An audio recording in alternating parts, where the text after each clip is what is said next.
So, yeah, so thanks for coming. Most of you, except for maybe you guys, know that Friends of Merrymeeting Bay is a very diverse group. We are a land trust who protected over 1,500 acres of land around the bay. We have an active education program. Betsy here is a co-chair of our education committee, and we probably reach close to a couple thousand kids a year between several outdoor programs and then a lot of in-school visits.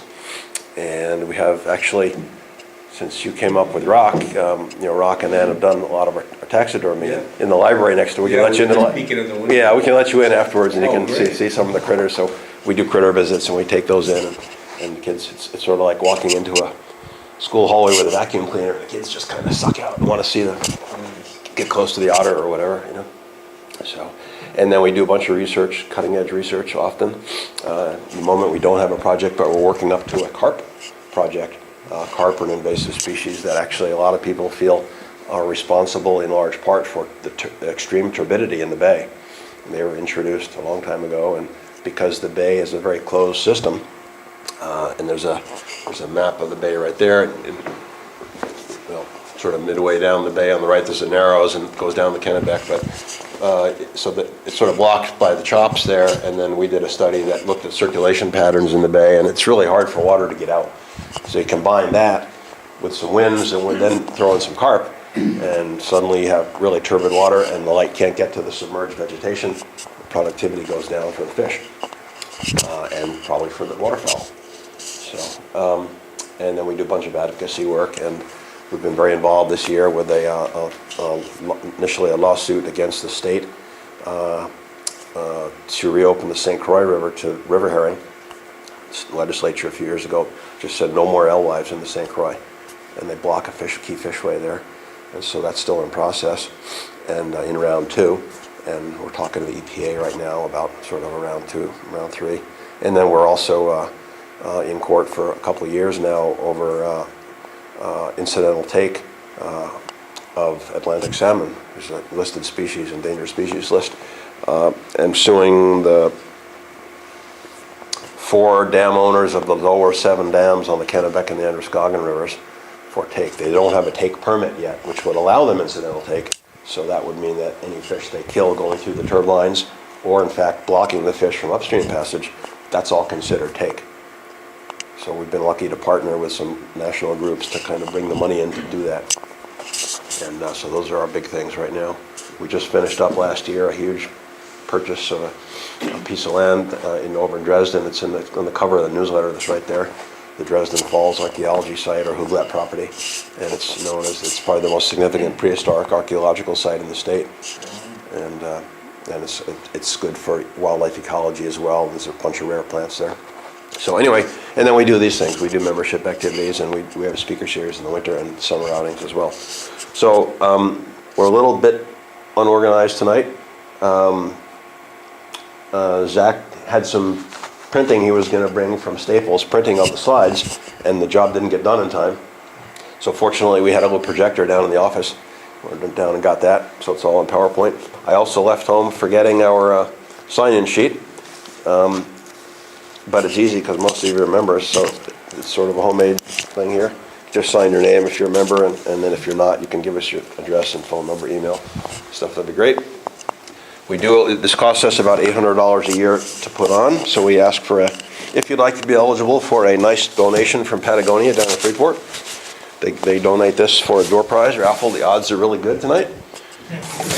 So what you do is you take this basket and you take a piece of paper out of there and you write your name on it or someone's name, and you put it in a box here, and you put some money in the basket, and then we'll have a drawing at the end. And if you don't want to do that, that's fine. So our speaker tonight, Zachery Cote, is the New England representative for Guyette, Schmidt, Deeter. He's a gallery manager down in Freeport. They recently opened a gallery down in Freeport, and he's assistant auction manager as well. So I actually don't know how long the firm has been in business, but I do know you're probably the leading auctioneers for 1984. Okay, I thought it would have been like 1884. Yeah. So 1884, but 1984. But they're still, I think, considered the leaders in the world in terms of decoy auction houses. And was your record sale was like $800 and something thousand? $856,000 for the one on top. Oh, and $860,000 for the one on the bottom. Geez, I'm so close to them too. Actually, we sold this one privately for $975. Okay. It would have been the first $1 million decoy. Well, I didn't bring over the only decoy I have the only real decoy I have at home that I found with the old house. Someone once told me it was just a mason decoy. You know. Some of them we sold a premier grade wood duck, which with masons, the species and the grade of decoy, they made 3 different grades. It really affects the value, but we sold one in 2000 for $354,000. Oh. Well, mine's just kind of black, This one's it's pretty basic. This is a really nice condition mallard, but it's a standard grade. Yeah. It's $400, but a nice example. Well, mine looks good on the old beam over the mantle, So anyway, so Zach Cote, thank you all for coming. I should say that our next event is second Wednesday of next month. It'll be at the Bridge Academy in Dresden, and it'll be Danielle Dioria from Maine Inland Fisheries and Wildlife. She's a bird lady. She does herons and cranes in Maine, and actually a lot of people don't know, but we actually have a relatively small sandhill crane population in Maine, and she'll talk about that. And she actually manages a volunteer heron network as well, people monitoring heronries. I always want to say rookeries, but they're called heronries, I guess. So that should be interesting, and that's a great building up there in Dresden. So if you could clip that on the thing, and then we'll make sure we have good audio there. Thank you. So where to begin? Duck decoys. Well, let's turn the page. The earliest duck decoys known were found in Lovelock Cave in southwestern Nevada. 2 gold mining prospectors had a claim on the caves to harvest guano to sell to a fertilizer company. After years of excavating, they were down 4 or 5 feet, and they started unearthing a lot of pottery and tools. They kept digging down, and they came up to a reed and wood. When they lifted that up, they found, I believe it was 17 duck decoys made of tool grass, some pigments, and feathers. They were nearly lost because the people who were the prospectors were sort of just making piles of this stuff outside the cave, so a lot of it actually did get lost. Luckily, in the early 20s, a gentleman took over as an archaeological, dig, and preserved many of the items. These decoys, I believe, are in the Natural Science Museum. And in the 70s, when the technology came out for carbon dating, they were proved to be over 2,400 years old. And they're, without a doubt, duck decoys and were used for hunting. And likely, they believed they were likely used not with arrows or obviously with guns, but likely with nets of some sort.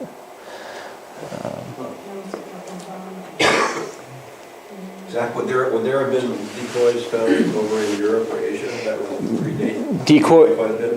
Decoys are uniquely North American. Even during the heyday of the duck decoy, which was between, say, 1870s and 1940s, there weren't really any decoys being made overseas or in Europe or South America or North. It was United States and Canada, and the majority of wooden duck decoys, like I said, started being made in 1870s, 1880s. The population was going through a boom. There was, the Industrial Revolution. People were the country was becoming affluent, and markets were flooded with people, needing to eat, needing table fare. The huge cattle yards weren't yet somewhere, but for the most part, they needed food, and it's horrible now. But then they didn't know that the huge flocks of waterfowl that they were shooting would ever decrease, but they did. They overhunted. There were no laws. A market hunter was somebody who went out every day and shot as many waterfowl as they could. Any species, didn't matter. They had set prices at the markets, and they knew that as many as they could kill, they could sell. These market hunters would have a spread of 400 decoys. This guy is hunting out of what's called a sink box. He's in the Susquehanna Flats area. The decoys on the box itself were cast iron and would help weight it down closer to the water. And he would lay down in it, and when the birds came over, would shoot. These punt guns are very collectible nowadays because they were never manufactured by a company. They were all hunter-made, and they were legal up to a certain point. Obviously very legal today. They would shoot up to a pound of shot and could wipe out 30 or 40 birds in one shot. Horrible, horrible weapons of mass destruction for the birds. And for the most part, the majority of this hunting was done along the three major flyways in the country. There's the Atlantic Flyway up and down the East Coast. There's the Mississippi Flyway, and then, of course, the Pacific Flyway. The most hunted and overly hunted was along the East Coast because that's where the largest cities were. The trains had very easy access from the field to the market.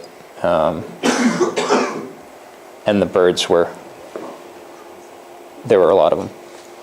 How long did that process last? 1918, which I'll get to, the Federal Migratory Waterfowl Act essentially wiped that out. It became illegal for migratory waterfowl to be transported over state lines. So that essentially wiped it out. I believe market hunting was totally outlawed in the mid-20s, where they put bag limits and hunting seasons. So with the market hunting, one hunter would have had to have 400 decoys. So there was obviously a big market for wooden decoys. People started making wooden decoys because people needed wooden decoys for hunting. The millinery trade, these little shorebirds, this is an actual hunting decoy that was used to hunt the beach birds. They did eat them. They were, I believe at one point, they were $1 a dozen, which was what the hunter would get. To shoot a dozen, he'd be paid $1. And for the most part, the feathers and wings and sometimes a whole bird would be placed on a lady's hat, high fashion of the day.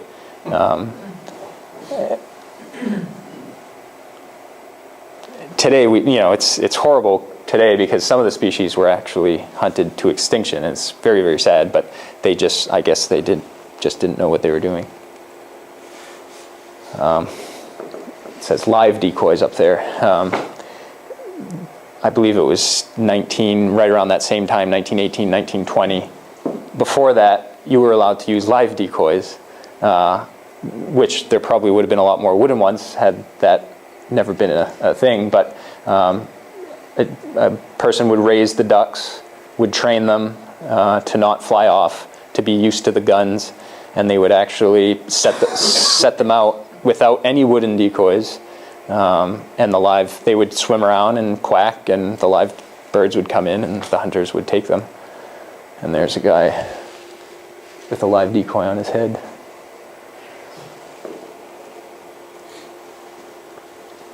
That was done without shackling the ducks either.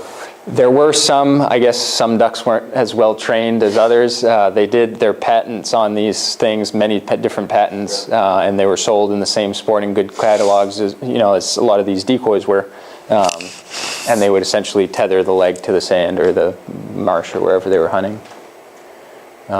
So with the overhunting and essentially the early conservation movement started. The public started putting a lot of pressure on Congress to limit the number of birds being taken, to limit the ways in which they were taking the birds with the punt guns and everything. Teddy Roosevelt had a lot to do with that. He started a number of bird reserves, placed a huge amount of land under federal protection, more than I think all presidents combined before him. And then the Migratory Bird Treaty Act essentially shut down market hunting. The Federal Duck Stamp Act started in 1934, and they started to raise a lot of money for waterfowl protection, and it also it limited the amount of people hunting because you had to actually buy something to go hunting. You had to buy the stamp, and it's still around today. They outlawed live decoys in 1935. So you can see it was sort of a gradual incline and then a gradual decline. Once market hunting was outlawed, once, of course, in there is the Depression, people just didn't need as many decoys. A lot of the early carvers stopped carving decoys. They started doing other things. They were watch repairmen, they were shoe repairmen. And a lot of them started carving little decoratives. The most sought after carver is, for most people, is a guy named Elmer Kroll from East Harwich, Mass. And he started carving, he started carving actual hunting decoys, but as fewer and fewer were needed, he started carving little miniatures, decoratives, and he became very, very popular for carving those.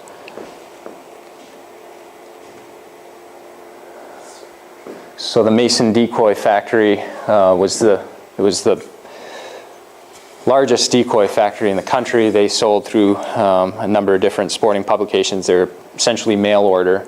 And you could order, and that's why we can find them sort of anywhere in the country, because people could have acquired them anywhere in the country. They made 3 different grades of decoy. The standard grade, which would have been for your everyday sportsman, I think they sold for $2 a dozen. This was in 1905, 1910. But by 1924, they were totally out of business. Many of the carvers started making decoratives, and this was the start of people seeing them as actual pieces of art. Joel Barber, who was an architect from New York, started collecting these, and then it wasn't anything about money. It was just about getting the decoys, learning about them, learning who carved them, doing the research, and recording everything. He wrote in a 1932 Fortune magazine an article on decoys. And of course he was an architect, so he drew up these sketches of them.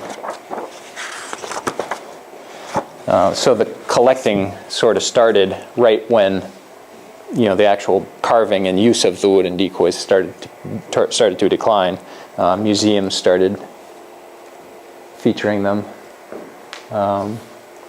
Joel Barber was an early collector. He was sort of on his own for quite a while, up until the 40s. This is one of the first books on decoys by a guy named William Mackey, thought to be the godfather of decoy collecting. He got a lot of people started, especially after this book was put out. The same year, coincidentally, another lady, Adele Ernest, wrote a book. I have it here somewhere. She was one of the founding members of the, I believe it was the Stony Brook Museum, and she was a member of the American Folk Art Museum in New York. She saw them 100% as pieces of art. She could appreciate a decoy, if its head was half missing and it was full of shot and it had no paint, whereas Bill Mackey was more, he wanted, he was what we would call an academic collector. He wanted, known carvers and, good condition decoys. So yeah, in the early days of collecting, it was trading. Money was almost never exchanged. A lot of the early collectors got their collections by trading. The people who were actually using them, plastics and corks and all these synthetic materials started coming out. They'd go buy a set of plastic decoys and trade the guy for wooden ones, saying, these are way much better. You don't have to paint them anymore. They'll never break. They're lighter. And they would say, okay, and they would, trade wooden ones for plastic ones. They did as much research as they could, which is why nowadays, we know this is a Mason decoy. We know that that's a Charles Hart black duck. Bill Mackey, I think he had something like 2,500 decoys in his basement and all over his house. He was single before long. A lot of the collectors started to organize. You had regional clubs, you had meetings, which was usually just a few guys meeting in a hotel, or women, and trading. And then the early publications, I believe it was the Decoy Toller was one of the first ones.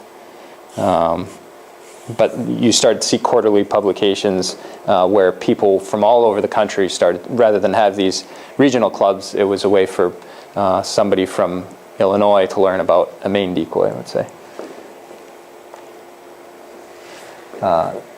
When Bill Mackey passed away, his decoys over a 3-year period were sold by the Bourne Auction House in Hyannis, Mass. Bourne Auction House, you know, they were general auctioneers. They sold all kinds of things, but they did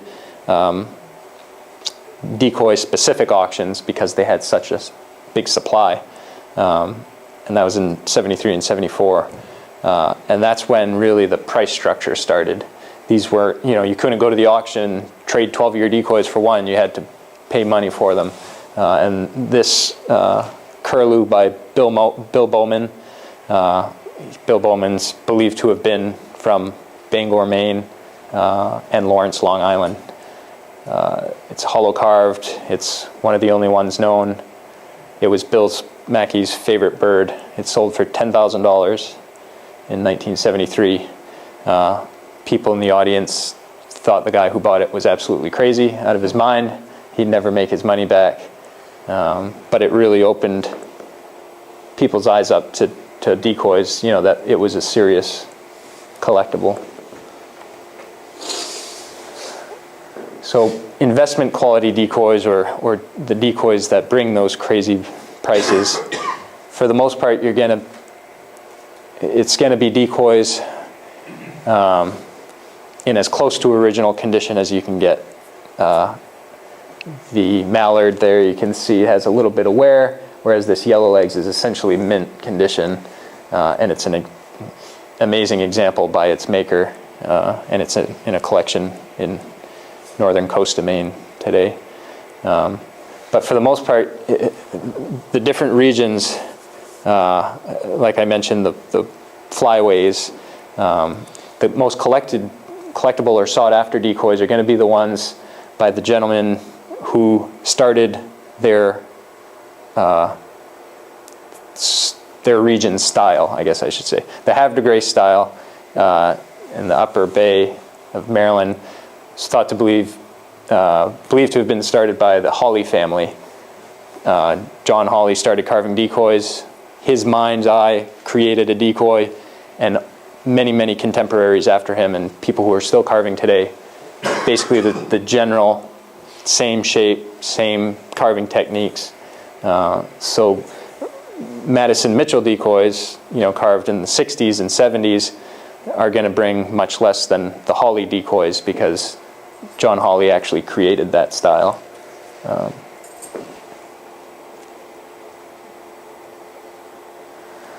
That curlew that sold for $10,000 in 1973, we sold in 2000 when the gentleman who bought it passed away. It sold for $464,000.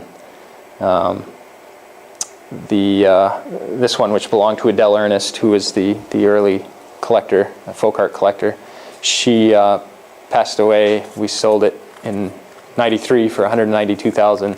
It resold 15 years later for more than twice that. Now, not every decoy is worth this much money. This is the actual, the best, the Mona Lisas, the absolute cream of the crop. And when they come out, it's the people who are this serious about collecting, you know, they just go all in. You figure this curlew, you know, it took 27 years for it to resurface, so it might be their only chance to own it. So the prices have really skyrocketed. Well, that can't be it.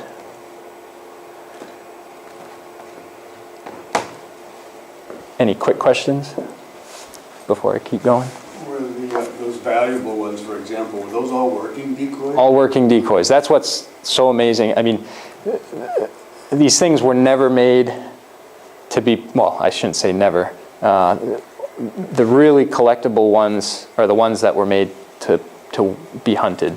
Almost never signed, because the people making them, they weren't trying to get famous. They didn't think anything of them. They were just filling a need. They were handy. They carved a decoy, and they sold it. They were able to buy food or whatever. The people who would sign them or brand them with their name were the people who were hunting with them. They spent the money to buy them. If they were out on the water and a storm kicked up and they had to leave them there and they got lost, they wanted them to be returned to them. So those are usually the names you see on them. It was the owner, not the carver. The guys who were carving these they weren't trained artists. They weren't trained painters. They didn't study in France. They were, like I said, shoe repairmen, watch repairmen. They built boats. They were just handy. They carved decoys. Some of them were a lot better than others in, producing a decoy that looked exactly like that species, but some people weren't trying to do that. Joe Lincoln, if I can find an example, was from Accord, Mass, and his paint, it's very almost Art Deco, almost no feathering, very sort of crisp, sharp lines. Looks nothing like the actual bird in the paint. The general shape of the decoy looks that way, or the bird. Is that the same Joseph Lincoln as the writer? No. That's his wood duck, which there's only 3 or 4 of these known. General colors, are there of an actual wood duck, but there's no feathering at all. It's sharp lines, and that's how he wanted it to be done. So for the most part, those the ones that bring the most were actual hunting decoys. Although, like that was not made to hunt with. This is by Elmer Kroll. It was a wedding gift in 1908 for one of his wealthy patrons. This real delicate, both wingtips are up and crossed, turned head. This was not made to use. It was made to sit on a mantle. It was a presentation piece. Still very, very valuable.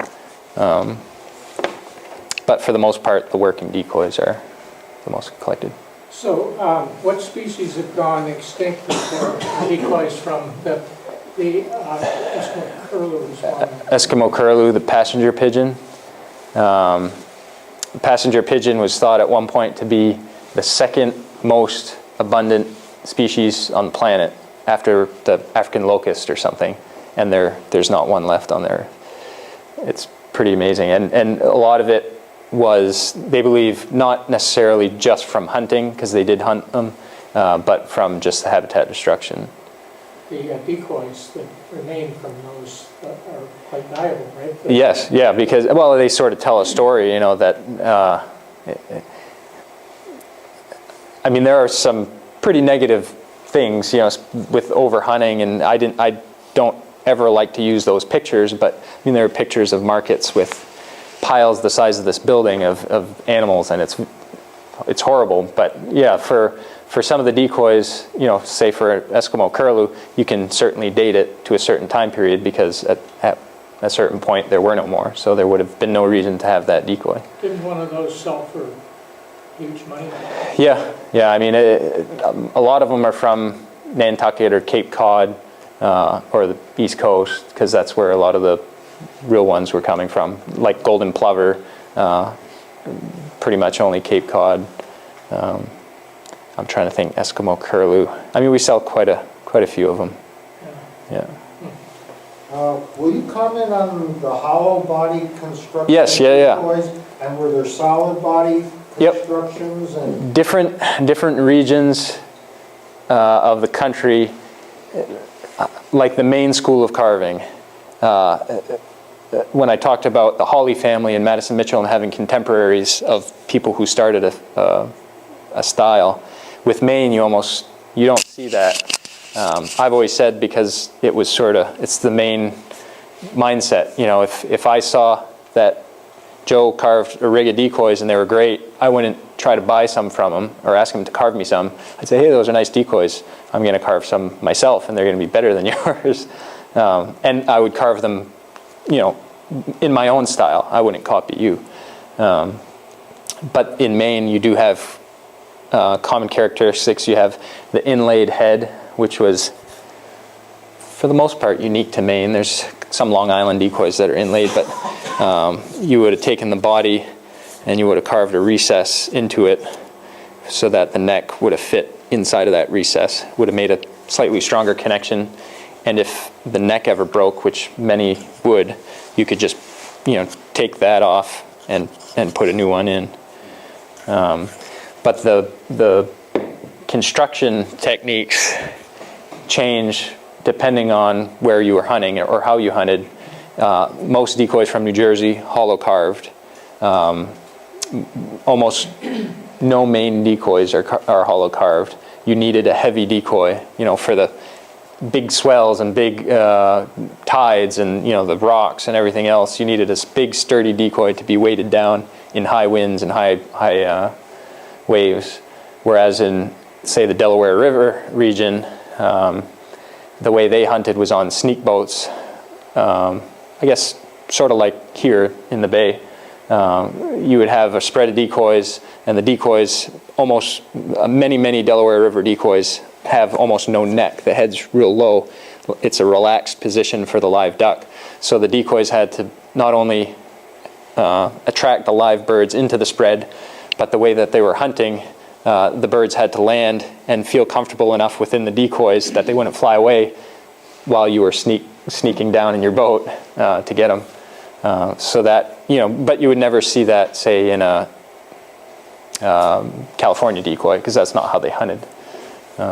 So the construction techniques and the different carving techniques, most of it has to do with decoys that somebody else made that you saw, so you continue that tradition, or that, you know, you changed the way you were hunting, so you changed the construction of the decoy. These are some examples. Like I said, the shorebirds, you know, they're a lot of people.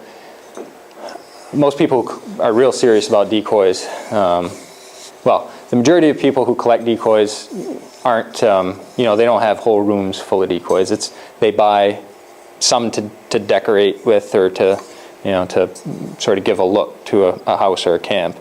Where the real serious high prices, those are people that have rooms on their houses just for their decoys, and they're looking for really rare species, really rare, you know, mint examples. But the shorebirds, some people collect regionally. So I'm from Maine. I collect mostly Maine stuff. Some people only collect shorebirds. Some people only collect geese. Sort of, I always recommend buy what you like. But the shorebirds, I think, are pretty neat because, you know, you wouldn't think to, nowadays we wouldn't think to hunt them. There are some peep decoys that are, you know, it's barely anything even there. But that's a golden plover, not sure who made it. Cape Cod, excellent condition. But because it's sort of a, you know, we don't know who made it, even though it's really early and really great condition, it's like a $800 decoy. Mason Decoy Factory, like I was talking about, they did standard grade. This is a challenge grade, so it's the next model up. It was slightly more expensive to buy. And it's a goldeneye hen, so the species is harder to find. And it's in relatively good condition. It's got a drying crack here, and it's got some wear on the head. But something like that, because of the rarity of the species, is in the $3,000 range. Can you just explain with the factory decoys? Yep. Did they use a carving machine? Yep. They weren't turned on a lathe, were they? Yes. They were, but, Yes. but the body's not a Right. body revolution, so Yep, how does that work? belt sanders. Really? Yep. And Mason was pretty much the only company that did as good a job sanding him down, and that's why I think, you know, they were the most successful. There were many contemporaries, even of the Mason company, that popped up. I'm trying to think. Well, This is a down east decoy factory bird, Freeport, Maine. They were in business for 4 years, 1948 and 1952.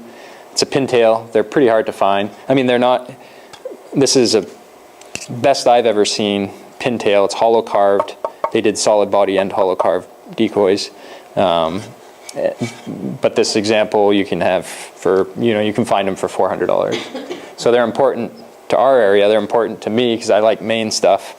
And I'm thrilled to have an excellent example for that price because, if it was an excellent example of a mason decoy, it would be a lot more by 10 times.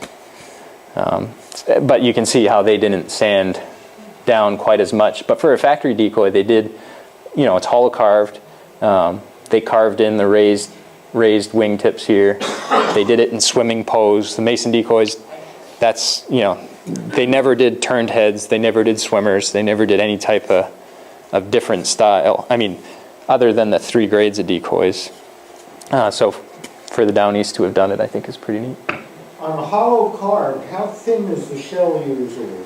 Pretty thin, like this one. And of course, they would thin them out to lighten them, but then they put a lead weight on them to stabilize them. But this one doesn't have a lead weight. And you can see the body seam it's actually curved here under the tail. But you can see it's pretty light. You can pass it around if you want. Oh, yeah.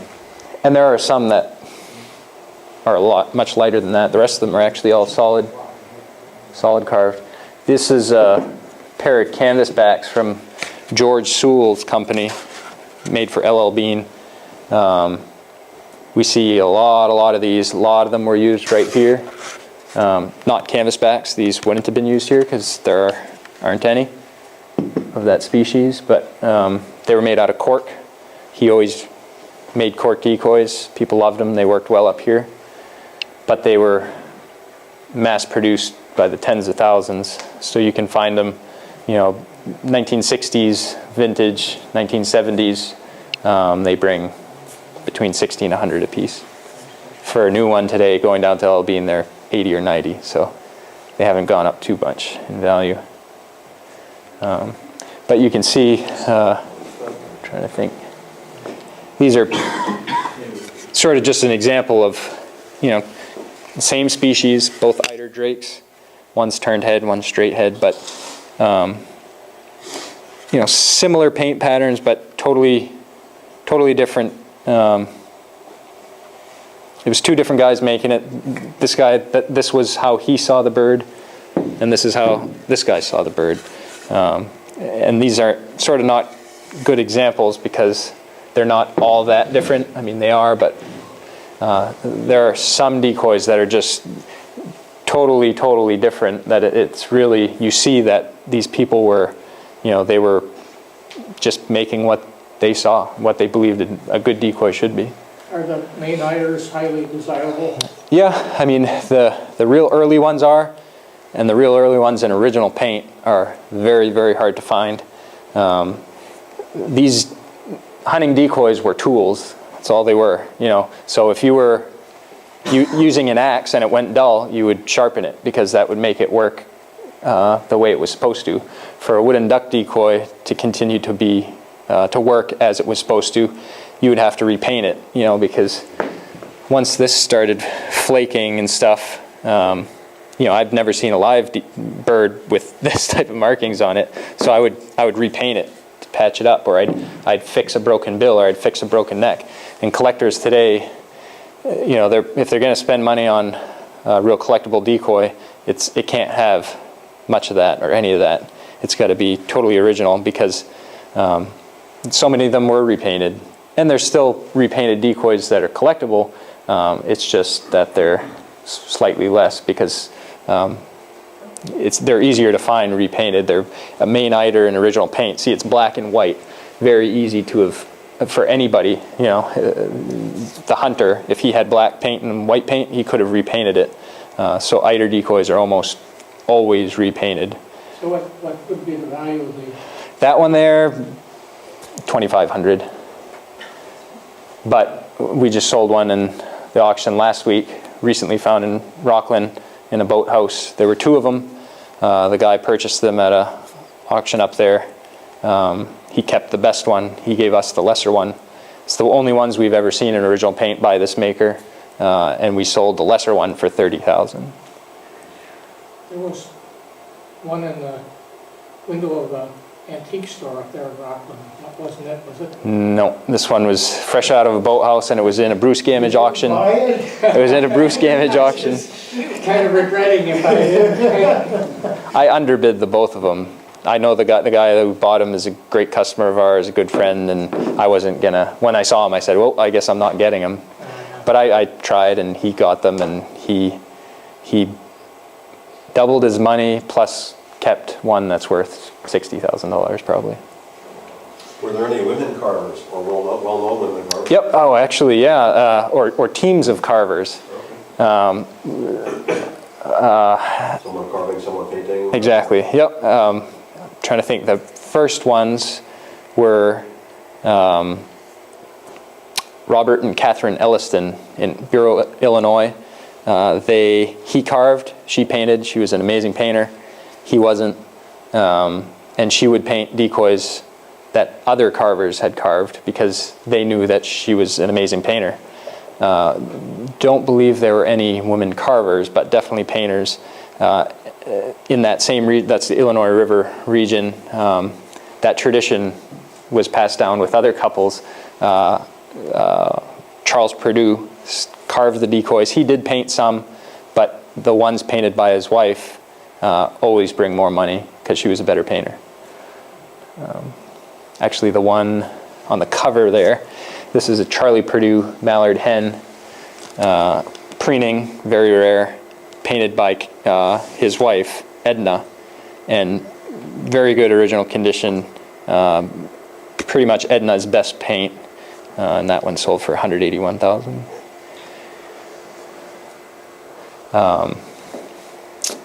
What else with construction? The weights on the underside. The Mason Decoy Factory sold almost all of their decoys unweighted because they were shipping all over the country. It would have been more expensive to ship them with weights. So a lot of times you can see all kinds of different weights. Whereas certain makers, especially in New Jersey, they used, the weight is almost as telling to their, their style as the carved eyes or the paint patterns. If you see because some of them carved so close to one another that sometimes the only thing that you can tell them apart is the weights. One would use, a weight that was 2 inches by 3 inches, and the other guy would use one that was 1 by 4. And that's all, there are books, reference books. I have probably 6 of these bags that I carry around. This one's just on one of the clubs, one of the hunting clubs. There's a whole big book. The Winus Point's been in existence for 150 years. All the different regions, some on specific makers, some just on general sporting collectibles. We do sell some duck calls and fishing decoys. Fishing decoys are not the lures. A lure has an actual hook on it, so you would have lured the fish in, the fish would have bit the lure, and you would have reeled it in.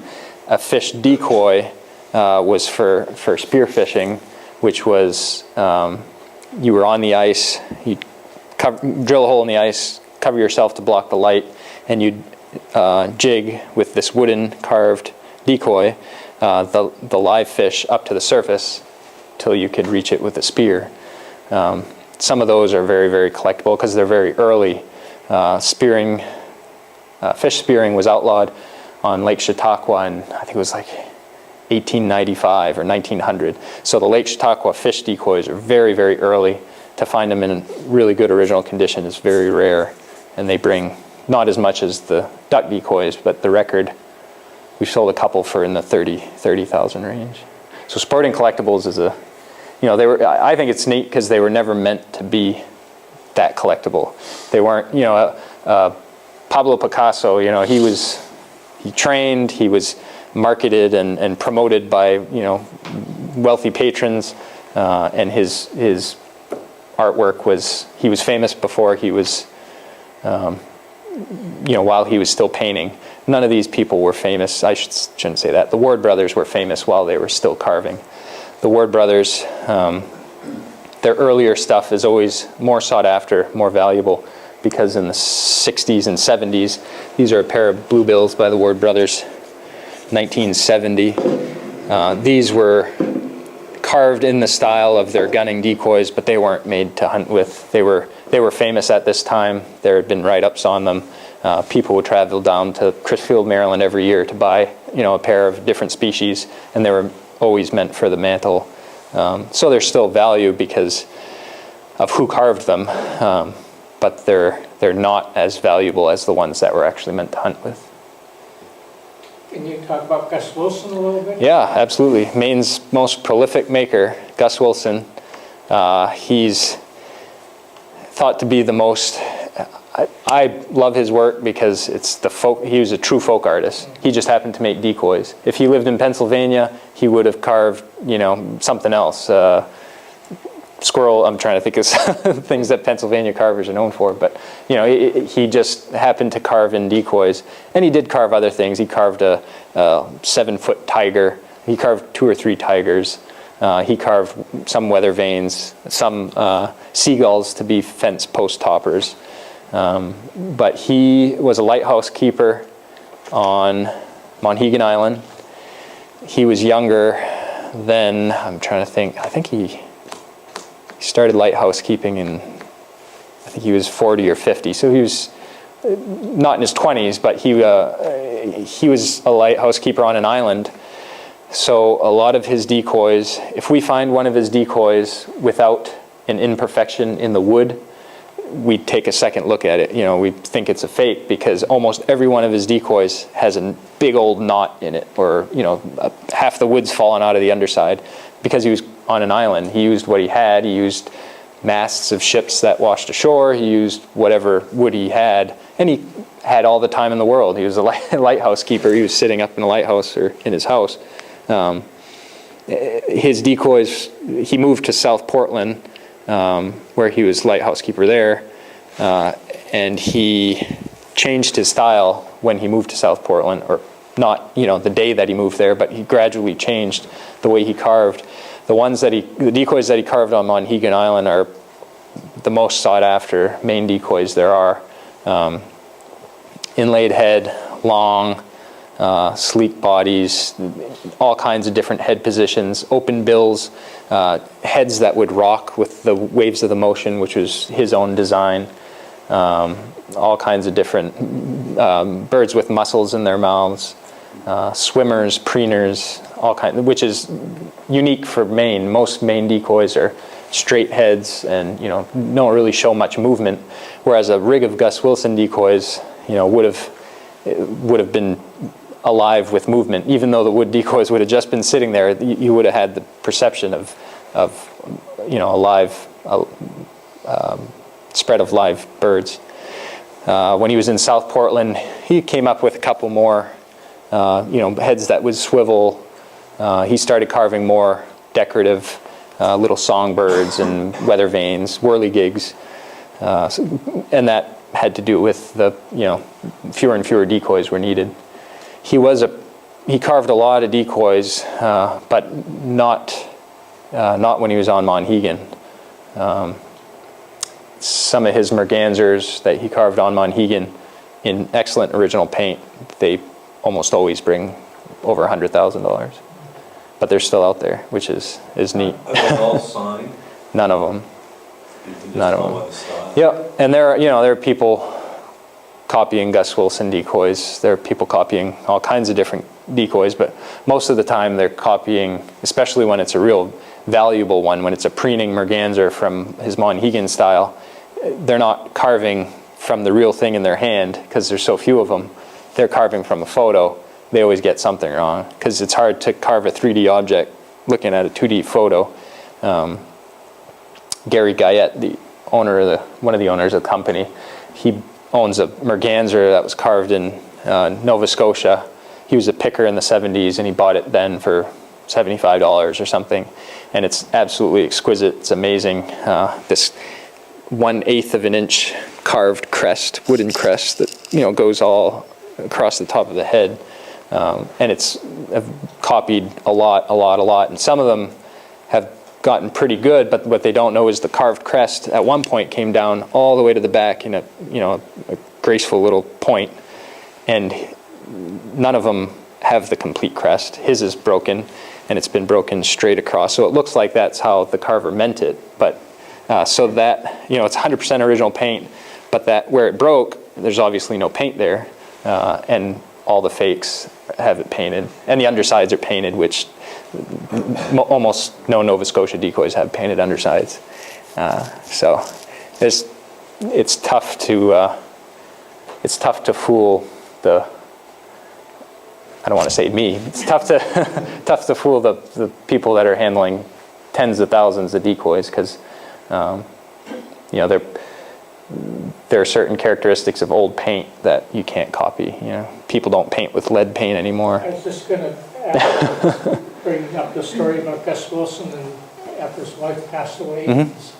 Yeah, he apparently he carved a life-size effigy of her. Oh, I didn't think he actually did it. I thought he said he was going to do it. Yeah. Didn't he have a young friend, a neighbor? Fred Anderson. Yeah, Fred Anderson actually carved this eider. That's who that was. Yep. Yeah, he was a friend of Gus Wilson. He was 14 years old, I think, when he started hanging around Gus Wilson's garage. I think he discouraged Gus from doing it, but still encouraged him to do some tigers and snakes and stuff. And Fred Anderson had a couple of his great creations of Wilson's creations.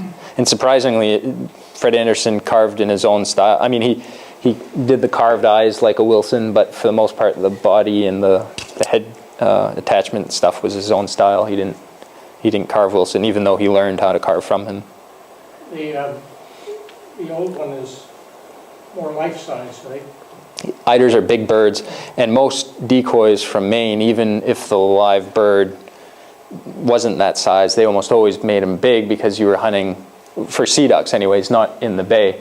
But for sea ducks, Eiders, mergansers, scoters, old squaws are smaller, but almost always oversized because the live birds flying around, they were hunting a big area, they would have seen them a lot easier and come in.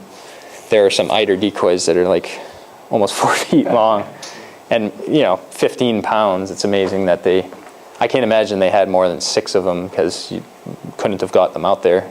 The boat would have sunk. I'm told that this might be a Gus Wilson. I was looking at it from over there. Sure it looks like one. It's one of Linwood Rideout's collection. This came from You Tom see the Wells. defect in the wood there. He actually used, that's not a, Oh yeah, it's not a split in the body, or yeah, maybe, but it was patched, held together. Yeah, it's definitely Gus Wilson. It's black duck, his South Portland style. Obviously used, but original paint. These are bringing a little less than they were 4 or 5 years ago, but like 900, 1,000.